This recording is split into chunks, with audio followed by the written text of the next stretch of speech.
Welcome to the Painting Lines Podcast, your one-stop shop for all things tennis. Join Erik and Aidan in their discussion for updates on news and pop culture, and from hot takes to betting, they've got you covered. Ready? Play.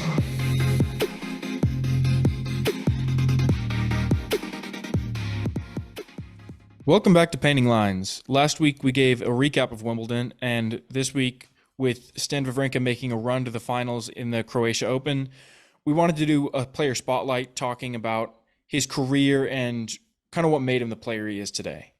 So, Erik, just starting us off, do you have any kind of thoughts of him as a player overall? Yeah, I mean, like you said, he kind of flies under the radar, at least to me, but with him making the finals today, unfortunately not being able to get it done, kind of brings him back on in the spotlight. And that's when I really wanted to dive in and look at who Stan Wawrinka is. So found out a lot of cool stuff when researching him today. Pretty excited to get into it. Don't have any initial thoughts of him as a player per se, but I pretty much just know him as one of the top five, behind Murray.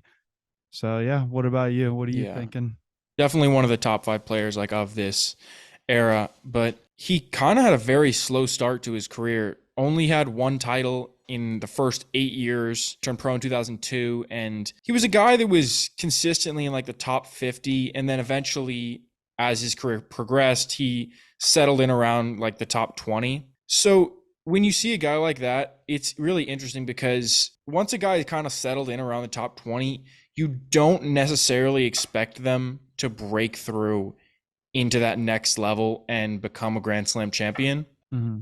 But with Stan, it was actually different. And I think what the big thing that happened with him was he made a coaching change for a large portion of his career. And when he was a junior, he was coached by Dmitry Zaviolov, kind of like a childhood coach. And then around 2010, he changed to Peter Lundgren, who was a former world number 25, I believe. And then in 2013, he changed coaches again to the former world number 2, Magnus Norman. And to me, based on the timing of that, it seems like that was a critical decision, because after 2013 is really when he started to break out. Mm-hmm. And thinking of that now, do you think other guys on the tour should be considering making coaching changes? Because it seems like it was critical for him taking that step to the next level and becoming a Grand Slam champion.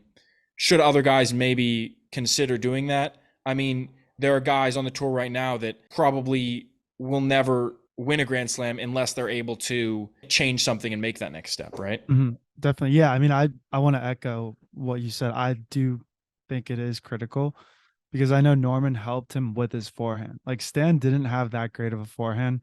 He's mostly known for his one-handed backhand and big serve. So got his forehand fixed, which I think helped propel him to the next level too.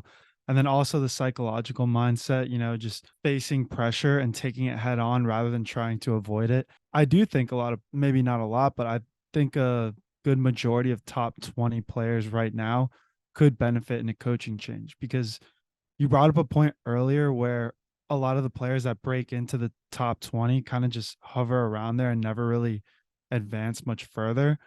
I don't know if that's a complacency thing or if it's just they've kind of maxed out their potential with their coach. And there's really only one way to find out, right? Get a new coach. Yeah.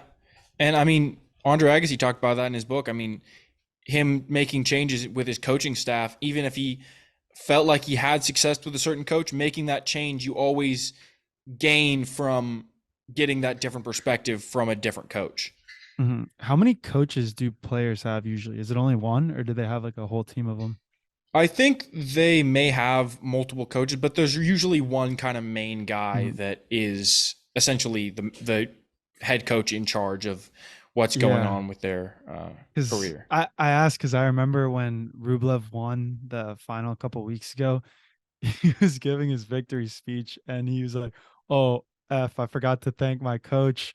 And then he went in to say that he's had more success with this coach since he's changed than with his old coach, and he name dropped the old coach too. So I'm just wondering if they're like working together or if he kind of left it off on bad terms with his old coach. You know what I mean? That's kind of a weird thing to say. Yeah. I mean, based on the way you say that, it sounds like he definitely didn't have the best terms. Wouldn't really want to be like, oh yeah, my old coach gave me nothing. I Yeah. mean, Well, he also doesn't know English that well, so he's just like, "Oh yeah, like thank you. How can I forget you? yeah. You've brought me the most success this year since I made the change. I won a title this year since I had you, but I didn't win one before with my old coach." Yeah. So, I mean, it's possible. I mean, maybe he's hiding behind the issues with English and Hey, kind of like yeah. he's like, yeah, I'm just gonna completely shit on this other guy, but I'm gonna pretend that it was not really intentional. Right. Well, there's a good example. We should follow Rublev to see if, he's one of those top 20, top 10 actually guys who's kind of hovering around there, made this coaching change, won a title. Let's see. Yeah, kind of the exact idea of that type of guy where Mhm. he's almost at that Grand Slam level. He makes runs at Grand Slams, he makes runs at a lot of tournaments, but he's not really considered like a Grand Slam contender at this point. And you know who I think is the like picture perfect model for this? Who's that? Come on, Rude? No, Stefanos. Oh, Tsitsipas, Just yeah. because he has a lot more room with coaching. Whereas Rude's dad, he was a professional player. I don't really know too much about Tsitsipas's dad and how much he knows about tennis, but I think they should bring someone on in addition to him. Should try to just push him to that next level. Try and push him. Yeah. Maybe switch something up. I don't know. Pick apart his game completely. I feel like when you have family around you, they try to build you up so much that they're not really looking at the negative things. Where if you bring in an outside party, they kind of have more of a high level view of things and don't really care about your feelings as much. I see, yeah, 100%. But also there's an issue in the fact that it's hard for Tsitsipas probably to give up on his dad as the coach because he made it to multiple Grand Slam finals with his dad as the coach. I think with Stan, it was like he wasn't quite at that Grand Slam final level yet, and this like elevated him a good amount.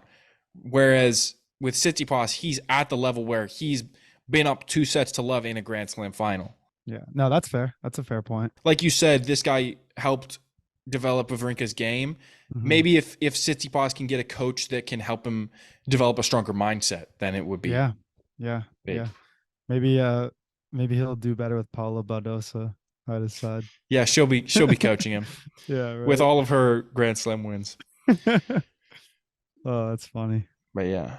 So going back to Stan though, after he changed coaches in 2014, he won his first Grand Slam, the 2014 Australian Open, and he had this win over Nadal, who was at this point like the undisputed best player in the world. Like in 2013, Nadal won 2 Grand Slams and 10 titles, was pretty dominant, pretty impressive comeback year. 2013 is maybe one of the best comeback years of all time. Maybe you compare it to like a 2017 Federer, but really impressive year for Nadal in 2013. Goes into 2014 and Wawrinka kind of comes out of nowhere. He's number 8 in the world and wins this Grand Slam final in 4 sets. So it's a pretty comfortable win for him.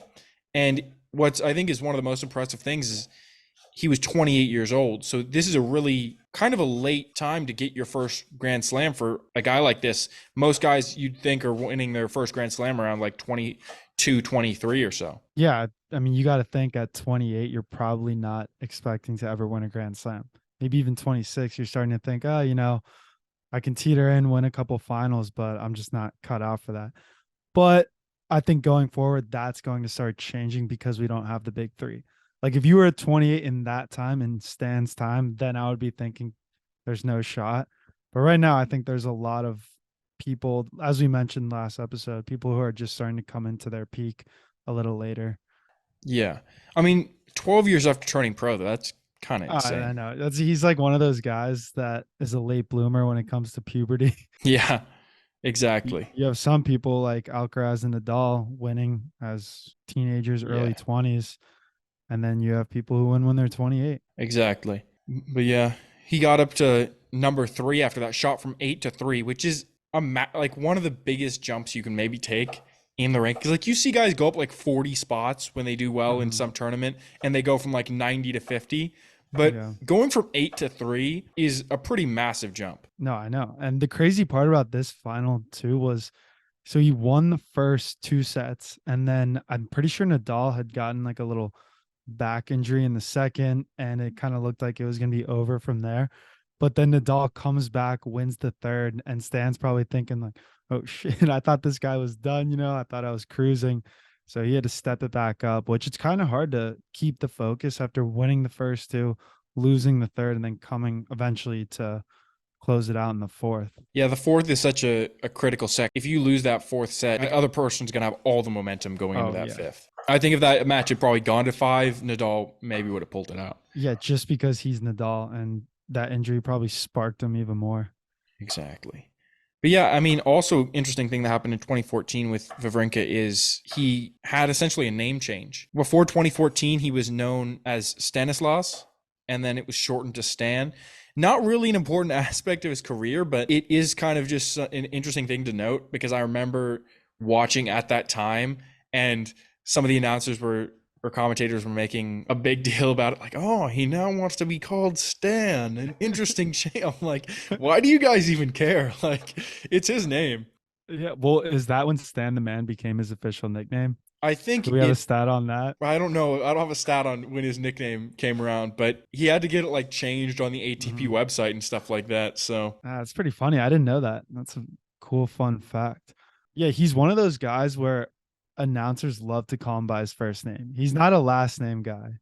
yeah, Federer's a last name guy. Nadal's definitely a last name guy. I mean, sometimes they call him Rafa. That's true. If you have a good nickname, you can go by the first name. Yeah. But yeah, I mean, he's had a pretty interesting rivalry with Djokovic. Do you want to talk about that a little bit? Well, rivalry, I don't know, might be a little bit of an overstatement because when they would play, these would be grueling 5-setters with tiebreakers in the 5th set. Rivalry, not so much, but definitely a grueling just match history with those two. I think he's played Djokovic the best other than the other big three, if that makes sense. I see what you're saying. Yeah, I mean, he definitely has some big match wins over him that we'll probably get into a little bit later going over his career. Yeah, I mean, it'll be interesting because that statement I said about he's probably the person who has played the best against Djokovic in the modern Big Three era, but I think Alcaraz will go on to claim that title. As in being the best guy to play against Djokovic? Yeah, having the best record against Djokovic other than the Big Three. Yeah, I think that may be the case, but it's also you're going to always get a situation where when people are considering Alcaraz versus Djokovic, Alcaraz may have the better record in the end, but people are probably going to take it with a little bit of a grain of salt just because you're looking at a 35, 36-year-old Djokovic versus a 20-year-old Alcaraz. So even though Djokovic is still near his top level, you're looking at a massive age difference. That's a good point. Whereas obviously with Stan and Djokovic, they were much more similar in age. Yeah, definitely. It's funny how Stan looks a lot older. I feel like he was never really in tennis player shape. Yeah, he definitely has a unique kind of body. He doesn't look like the really thin. Like, I mean, I think when you think of kind of a tennis player body, you more think of a Sinner type of player. Very thin, very kind of lanky, but they still generate power with their shots, but their body isn't necessarily very sturdy. Yeah, I don't know the right word, but yeah, Wawrinka definitely has more of a solid build, I'd say. Yeah. Well, I know I've told this story before on this podcast, but when I went to the US Open last year and he was playing on the outside court and I went to go see him, he was in a tiebreaker. I ended up waiting for like 25 minutes to even get into the stadium because they don't let you in while they're playing. So I finally make it in, get in my seat, and he retires the match. Oh my God. So I never got to see him. Still have not seen Stan, but I'm going to count that as I saw him. Yeah, exactly. You're like, I saw him retire. Yeah.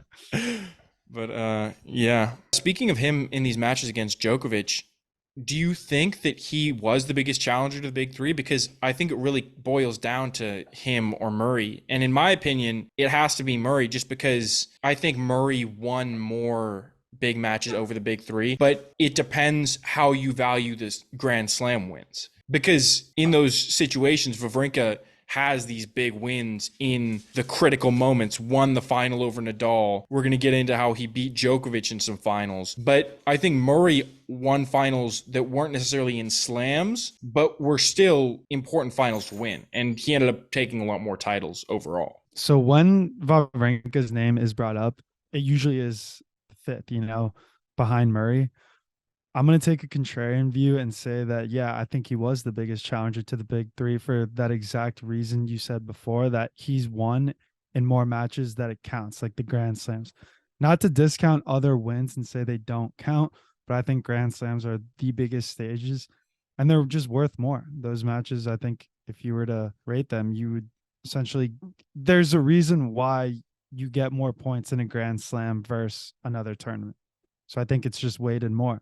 So I weight that more on his ability to beat the big three. Yeah, well, that's true. But I think that if you look at it overall, other than those 3 Grand Slam finals and one, Murray made 11. I mean, it isn't great to have that 8 losses in Grand Slam finals, but it does show that he was able to beat guys and get there. Like, I'm sure there were tournaments where he beat the big three to make it to the final. So it's not necessarily just, if you're talking about, who performed the best in finals against the big three, you pretty much have to say Wawrinka because he has such a crazy win percentage. But if you're going, who is just the biggest challenger to them overall, I feel like you have to say Murray. Yeah. Okay. Well, when you word it like that, yes. There were like 3 different questions in there. What do you mean? Like you said, if you word it like this, then this is the answer. But if you word it like that, then you can come up with this answer. But ultimately, okay. Well, if you're looking at overall, if the question is who is the biggest challenger to the big three, in my opinion, it is Murray. The only way that it would be Wawrinka would be if the question was instead, who was most successful against the big three in Grand Slam finals, which is a very specific situation. It's an interesting situation that he was so successful in these finals, but it's a much more specified question. Right. I think the point I was trying to make was Murray is the undisputed 4th place, but Stan could still be bigger of a challenge to the big three. I guess based on the history, they might be more worried coming up in a final against Wawrinka than they might against Murray. Yeah. Okay. We could settle on that. But yeah, I mean, speaking of the big three, how do you think his legacy was really impacted though by him being the Swiss number 2 essentially behind Federer? Because even when he was ranked higher than Federer, I think he was never really the Swiss number 1, even when he was in his prime. Yeah, you think he just kind of lived in the shadows of Federer? Yeah, because even though he was at some points like ranked higher than him and he technically was the Swiss number 1, you weren't thinking of Wawrinka as the best Swiss player. You were like, if I'm going to pick a guy to do well in this tournament and I'm picking a Swiss guy, I'm picking Federer. Yeah. I think Wawrinka was almost in that position of like Federer's little brother, like where Federer, whenever he would play him and whenever they were coming up, he never had to worry about Stan. Whereas I can't really compare Nadal and Alcaraz because it's just way too far in age. But yeah. 3 years versus 15? Yeah, exactly. And I also think Nadal kind of has more to fear with Alcaraz than Federer had with Wawrinka because Nadal's at the end of his career. He's more susceptible to a loss, whereas Federer was in pretty peak shape. So do you think he has less of a legacy because of Federer? I think definitely. I mean, I think if you're talking to Swiss people, Federer's like a god and Wawrinka is like a good player that's Swiss. Yeah, that's just kind of like a know your role type of thing, Yeah. And also the fact that Federer is 23-3 against Wawrinka. Yeah, exactly. Like I said, he really had nothing to worry about. He was like his big brother. Exactly. You could think of it. You've seen Talladega Nights, right? Yeah. Remember, he would essentially use him to win. Yeah. Like catching Ricky drafts, Bobby. Yeah. Ricky Bobby and the other guy. I don't remember. Yeah, exactly. The other guy. Jeez. Yeah. No, Shake I know and bake, baby. In marathons too, people have pace setters for them. Yeah. Like guys. The Tour de France is a good example too. Exactly. There's a whole team of people, but really only like one is there to win. Exactly. Yeah. No, all the domestiques. Yeah. Yeah. Did you watch that Tour de France show? I didn't, but my good friend was telling me all about it. It was a very good show. Well, Netflix screwed me here. I don't have access to my Netflix anymore because it's my family account. So now the TV says, "Oh, this is not the Damn. home TV," and yeah, I just haven't watched Netflix. Can't watch Breakpoint either. But yeah, I mean, even comparing the two's playing style, like you look at Federer, and he's so graceful on the court, beautiful footwork, and like we were talking about earlier, Wawrinka, much more of a sturdy looking guy, more Yeah. physical player, and I think the big difference is highlighted in the difference of like their one-handed backhands. Mhm. Like Federer, if you look at his backhand, it looks like he's just placing the ball. It's like completely under control. Even when he goes for a powerful shot, it looks much more smooth. Mhm. Whereas like Wawrinka, it looks as though he's just swinging his entire body and the racket's just going with it. Yeah, I agree. Another visual difference between the two, how Federer kind of has that reputation of somehow he doesn't sweat when he's on the court. He just always looks great and then Yeah, stands over here like drenched in sweat, exactly. Yeah, t-shirt sticking to his body. Just a 100%. grittier looking guy. Exactly, exactly. Even the clean shaven versus the Yeah. beard. Yeah, exactly. Exactly. But yeah, so we kind of alluded to these earlier, but he has had some massive wins in his career, though. I mean, if you look at just the record in slams, like against Djokovic, he lost in Wimbledon earlier this year, a month ago or whatever it was. But Djokovic just took the advantage in terms of their record against each other in Grand Slams. Now it's 5-4. But before that, it was completely even in Grand Wow. Slams. So, like we were talking about, Wawrinka really is that game time player that you may be afraid of playing against. Yeah, I know. I mean, that's a crazy stat. I didn't know that. That's really Insane. In the Grand Slam finals, like we were talking about earlier, Stan has won both. They played mhm. in two Grand Slam finals, and Stan won both of them: the 2015 French Open final and the 2016 U.S. Open final. Which is actually an interesting thing about that is like Wawrinka is closer technically to the career Grand Slam than Murray is. Yeah, I know.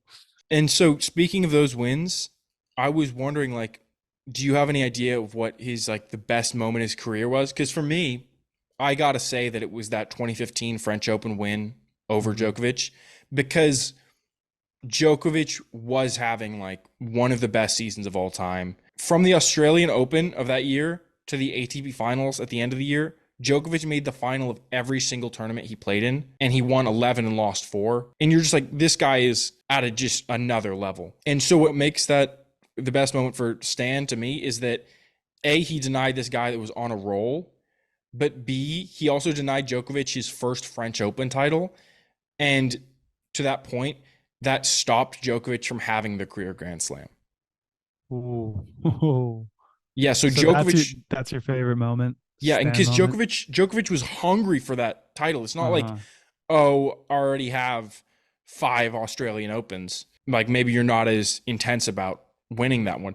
When you're Right. going for that career Grand Slam, that's such a massive thing for your career.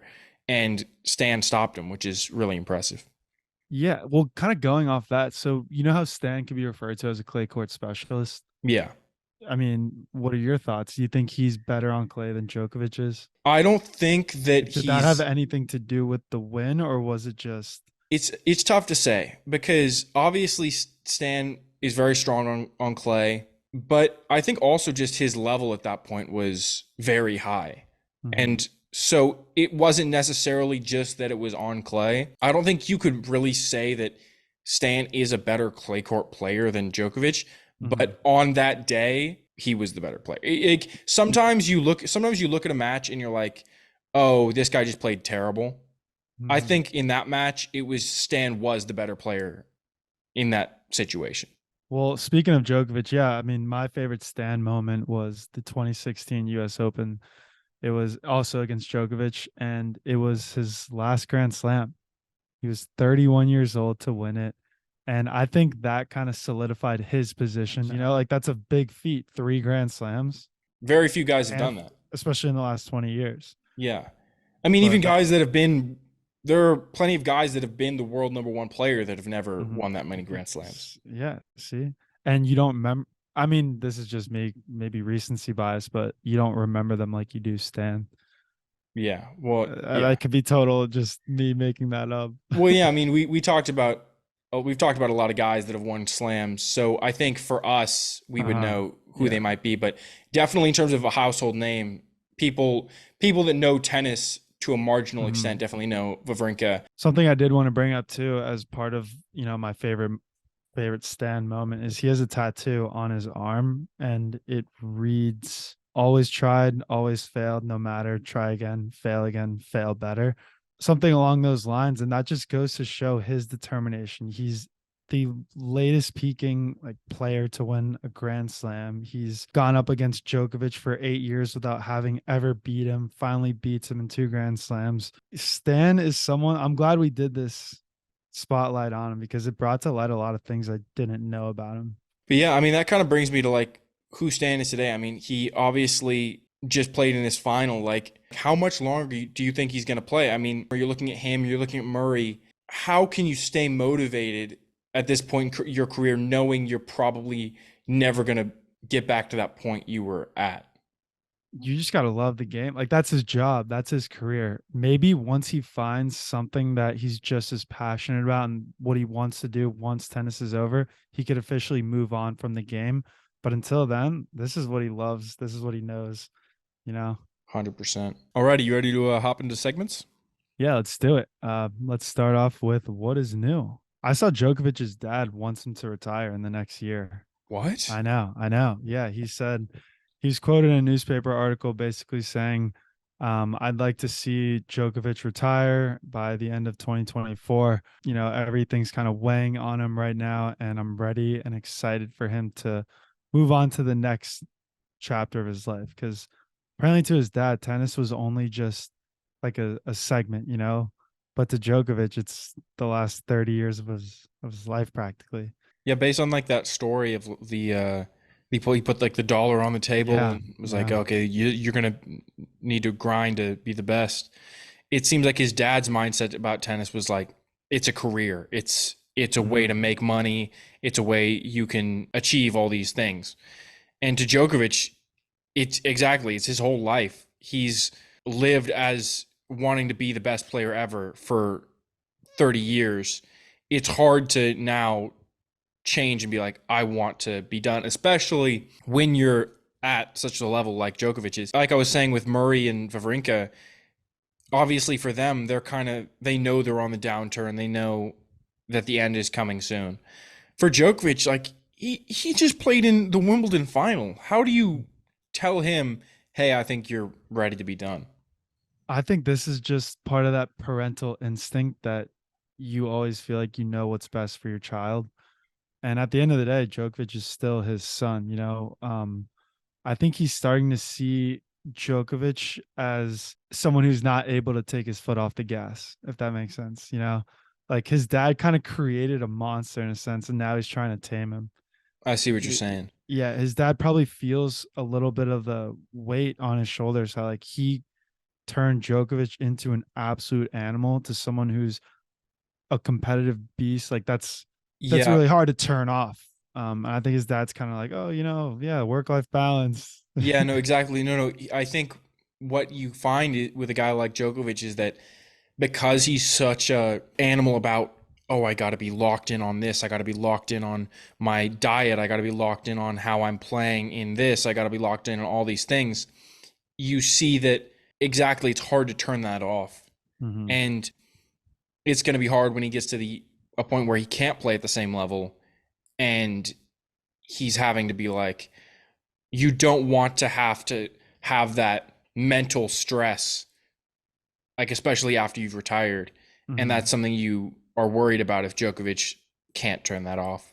Yeah, exactly. I think also we're seeing the changing of the guard too. So I feel like his dad just kind of wants him to get out while he's still on top rather than prolonging this career and eventually turning it into loss after loss after loss, which I feel like if Djokovic had won Wimbledon, it would have been way easier for him to retire than it is now. Maybe. Well, I mean, we'll see how he does in the U.S. Open. I Yeah, think exactly. that'll give a All right. good indicator. All right, moving on. What did you see in the news this week? The other thing I saw, I mean, another retirement rumor Ooh. is for Kyrgios. Kyrgios said that he's considering retiring early. I mean, for him, what he said was that like partying and drinking and stuff like that has caught up with him because he says, "Oh, I'm 28. I can't imagine what it's going to be like to play at 33." Yeah. And to me, this kind of is perfect to go with the Djokovic one because Djokovic is the perfect example of taking perfect care of your body, being in excellent shape, having your everything locked in. And Kyrgios is the exact opposite. Mhm. And this shows how that impacts your career because Kyrgios is 8 years younger than Djokovic. But if you look at how probably their bodies are in terms of like age, like physical age, is probably much more comparable because Djokovic's diet and workouts are all so locked in, and Kyrgios is essentially relying pretty much purely on talent. Yeah, no, I agree. I just don't think he's enjoying it. I don't know if he was ever enjoying tennis. I think he was a guy where he was so incredibly talented that I think he really enjoyed probably winning a lot. Mhm. And when you're really good at winning and you're really good at something, it's hard to stop doing it, especially when people are giving you praise like, oh, this guy's so good. He wins all these things. Oh, this guy's great. And who wouldn't like that? Yeah. But then when you get to that level where the talent can't take you really any further, which is crazy to think about because his talent is a top like 10 level Yeah. player, essentially, Yeah. like a Grand Slam finalist. He That's, probably has the best natural talent. yeah, of people on the tour right now, he's probably up there in terms of natural talent. But with his mental attitude and stuff like not having a coach, it's a situation where you do understand that retirement was coming for him pretty Mhm. early. You didn't Yeah. expect him to be playing at 38.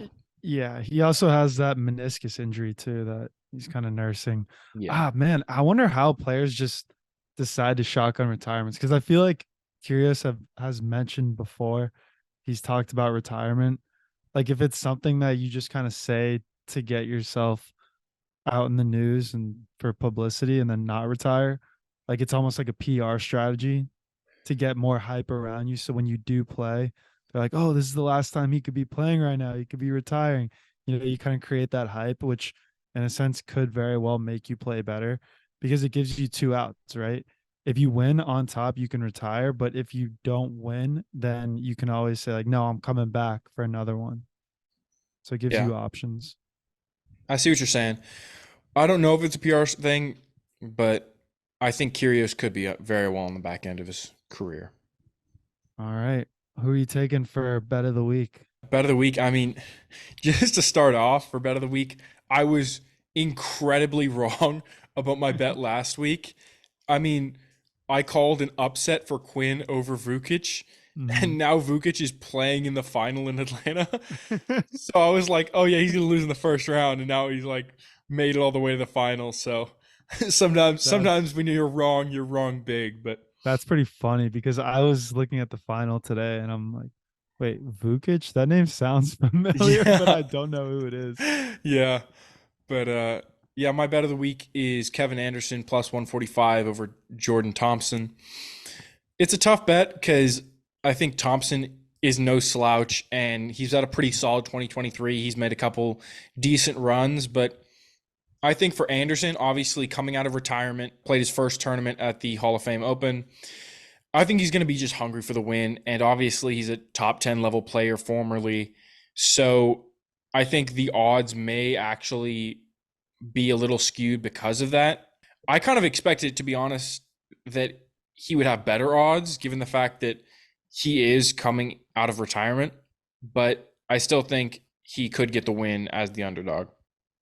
Yeah, I don't really know Kevin Anderson too well, but I know Jordan Thompson. I feel like he tends to do well in smaller tournaments. Like you hear his name a lot Yeah. more, and I mean, he's Kevin one of the best. Anderson, He's a really his South really, yeah, African. South African, exactly. Yeah, He's okay. his most famous things is like I believe he's made it to a couple of Grand Slam finals, including at Wimbledon.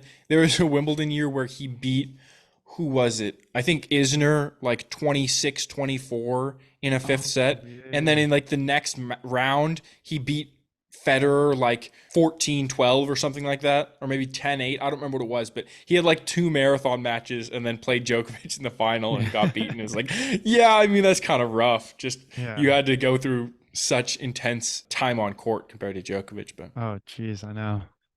yeah, what about you? What's your bet of the week? This week I'm taking what should be a lock, McDonald minus 190 over Schwartzman. I'm a little biased here. I just don't think Schwartzman is a force to be reckoned with anymore. Like, obviously he was good back in the day, but I think he's kind of on the back end of his career. McDonald's and quite the opposite. He's coming up. McDonald's or McDonald's is actually coming off a loss from Mickelson last tournament. Remember, Mickelson had that crazy run. So I feel like losing to an 18-year-old kind of lights a fire under you, and you come in like, okay, I'm not early exiting another tournament. It's pretty embarrassing losing to an 18-year-old one week and then, someone who's at the end of their career the next, where you're right in the middle. He's played a lot more matches this year. He's 21-20, whereas Schwartzman's only 9-19. And at the end of the day, I think he's a favorite for a reason. So I'm going with him. Yeah. You want to hop into match of the week? Yeah. So my match of the week was Zverev winning the Hamburg Open today. It wasn't really a tight match by any means. He won in 2 sets. He didn't drop a set the whole tournament, actually. But this was my match of the week because I like seeing Zverev win, and he hasn't won a final since 2021. Had that brutal ankle injury. So I'm just happy to see him get one, especially in his hometown too. It's awesome. Just the sheer emotion you can see in his face after he won, almost like a sigh of relief.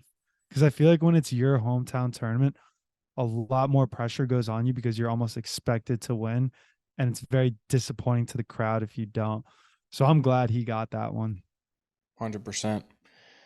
Yeah. My match of the week is Wawrinka over Sonego in the semifinal of Croatia. Obviously, unfortunately, didn't get it done in the final, but I think what was really cool about this match was you were watching them playing on clay, and they had some great touch, they had some great plays, but Wawrinka just played like a really impressive level of mobility for a 38-year-old. He made some gets where you're like, how is this guy getting there? Especially when he's not really, I feel like, known for being this guy that gets to every ball. Like, he was getting some impressive, tough gets. So it was good to see. It was just like overall a high level of tennis. But yeah, I'd say that was my match of the week. I know he was playing to get to a final. That's just the best way to put it. 100%. Yeah. Great. Well, I hope you guys enjoyed the Stan the Man spotlight, and we'll see you next week. All right, and that's the show.